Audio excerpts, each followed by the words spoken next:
नमस्कार मित्रों, अनंत कथा सागर चैनल में मैं डॉक्टर आदित्य पारेशरी आपके सामने एक इतिहास की छिपी हुई घटना आपके सामने प्रस्तुत कर रहा हूँ। पद्मनाभन टेम्पल, केरला, बहुत लोगों ने नाम सुना होगा और रिसेंटली समाचारों में इसका नाम भी बहुत आया था जब इसके 8 तिजोरी के कमरों में से 5 को पुलिस सुरक्षा में खोला गया था। लेकिन इतिहास क्या है, इसके बारे में कहीं भी जिक्र इसका नहीं मिलता है। यदि पीछे जाकर इतिहास जाने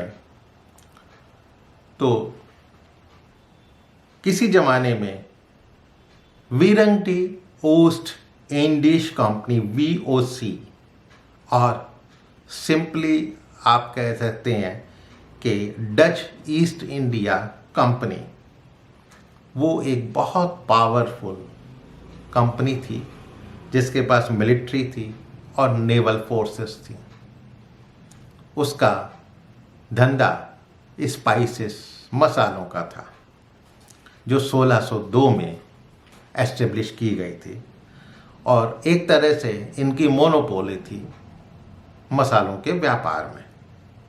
ग्लोबल स्पाइस ट्रेड कहना चाहिए, पूरे विश्व में मसालों के व्यापार में इनकी एक मोनोपोली थी। और 17वीं शताब्दी के शुरू में ये पहली मल्टीनेशनल कंपनी कहलाती थी। ये इतनी बड़ी थी जितनी कि आज एप्पल और गूगल कंपनियां हैं, मोर सक्सेसफुल इवन देन। उस समय ये प्रॉफिट कितना देती थी, अपने जो शेयर होल्डर्स को 18% के हिसाब से ये मुनाफा दे रही थी। लगभग 200 साल तक इसने 18% के हिसाब से मुनाफा दिया है। और यदि उसको आज के इन्फ्लेशन को एडजस्ट करके देखा जाए तो आज की तारीख में ये कंपनी की कैपिटलाइजेशन वैल्यू $7 ट्रिलियन, जी हाँ, $7 ट्रिलियन आज की तारीख में बनती है। इतनी तो हमारे हिंदुस्तान की GDP भी नहीं है। डच ने हमारे हिंदुस्तान से बहुत पैसा बनाया 18वीं सदी के शुरुआत तक और एक इकोनॉमिक और एक पॉलिटिकल पावर सदर्न इंडिया में अपने आप को एस्टेब्लिश कर लिया। इन्होंने पोर्तुगीज़ को आउट कर दिया था कालीकट से। पहले कालीकट में ज़ामोरियंस पोर्तुगीज़ थे, उनको बाहर खदेड़ दिया था और कोच्चि की पूरी रियासत इन्होंने अपने अंडर में कर ली थी। वसाल स्टेट कहलाती थी वो। डच ईस्ट इंडिया कंपनी आज ख़त्म हो चुकी है, लेकिन इसका श्रेय किसको जाता है? एक भारतीय जो केरला से था, वो भारतीय जिसने आज उस कंपनी को ख़त्म करके हिंदुस्तान को एक बहुत बड़ा योगदान दिया है। जब डच ईस्ट इंडिया कंपनी थी, उनके ख़त्म होने का सबसे बड़ा कारण उसका गवर्नर गुस्ताफ विलियम वान इमहॉफ था। 1739 में उसने मार्तांड वर्मा, जो उस समय त्रावणकोर स्टेट के राजा थे, उनके साथ एक मीटिंग हो रही थी और उसमें मार्तांड वर्मा को उसने धमकाया कि हम कभी भी त्रावणकोर स्टेट को ले सकते हैं। तब मार्तांड वर्मा ने एक एक ही सेंटेंस में जवाब दिया कि कोई बात नहीं, यदि आप ऐसा कर सकते हैं तो ध्यान रखिएगा, हम हॉलैंड को कब्जा लेंगे। जी हाँ, ध्यान रखिएगा, हम हॉलैंड को कब्जा लेंगे और मेरी बात आप याद रखिएगा। गवर्नर जो है ये सुनकर पागल हो गया, क्या कह रहा है।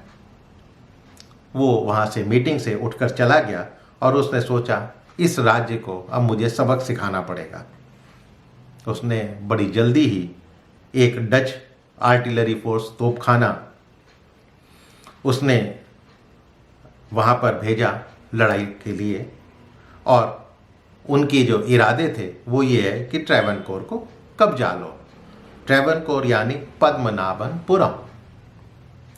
10 अगस्त 1741 दोनों सेनाएं आमने सामने थीं, लेकिन बहुत थोड़े समय में ही डच फोर्सेस ने बहुत ही करारी हार का सामना किया और यहाँ तक कि उनके सारे सिपाही भाग गए और उनका कमांडर यूस्टेसी द लेनॉय वो बंदी बना लिया गया अपने डिप्टी कमांडर के साथ ही।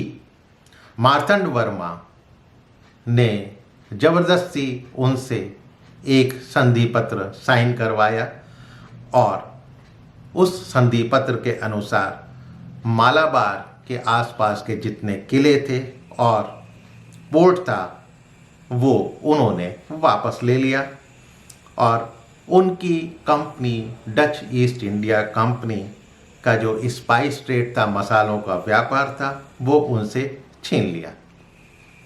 यहाँ तक कि मार्तंडा वर्मा ने उनके कमांडर यूस्टेशियस डी लेनॉय को फोर्स किया जबरदस्ती कि तुम हमारी आर्मी को मॉडर्नाइज करोगे, उनको ट्रेन करोगे, और उसने किया।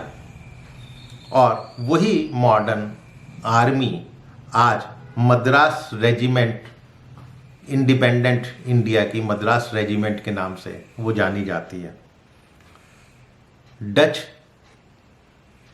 का काली मिर्च का साम्राज्य, मसालों का साम्राज्य ट्रेवनकोर स्टेट ने ले लिया और वो धीरे धीरे और रईस हो गए। और आपको ये जानकर आश्चर्य होगा कि मार्तंड वर्मा ने ही पुराना जो पद्मनाभन स्वामी का टेम्पल है उसका जीर्णोद्धार किया था और रेगुलरली बिना किसी नागा के वो अपने जीवन काल तक उसमें दान देते रहे। इसीलिए आज उसमें अकूत सोना है और जिसके लिए अमेरिकन्स ने इवैल्यूएट किया है कि कम से कम 22 बिलियन डॉलर का वहाँ पर गोल्ड है, जबकि 8 में से केवल 5 कमरे ही खुले थे। और वो ये अंदाज़ा लगाते हैं कि कम से कम $1 ट्रिलियन का वहाँ पर गोल्ड होगा। लेकिन मार्तंड वर्मा एक भारतीय, उनकी इतिहास में वो उनको आदर नहीं मिला जो मिलना चाहिए था। और ये इसके अपराधी हमारे वही इतिहासकार हैं जिन्होंने असली इतिहास छुपाया और बच्चों के पाठ्य पुस्तकों से गायब कर दिया गया, ताकि हम लोग कभी अपने ग्लोरियस पास्ट को ना जान पाएं। हमें तो हमेशा सपेरों का ही देश बताया गया है ना। तो मित्रों, अपने इतिहास को जानने की कोशिश कीजिए और पढ़ने की कोशिश कीजिए अपनी गौरव गाथा को। मित्रों, आज की ये कथा आपको ज़रूर पसंद आई होगी और यदि पसंद आई हो तो इसको अपनी अगली जनरेशन को बताने का कष्ट ज़रूर कीजिएगा और मेरे चैनल को सब्सक्राइब करना मत भूलिएगा। फिर मिलता हूँ आपसे किसी नए किस्से कथा कहानी के साथ। तब तक के लिए मुझे आज्ञा दीजिए। नमस्कार।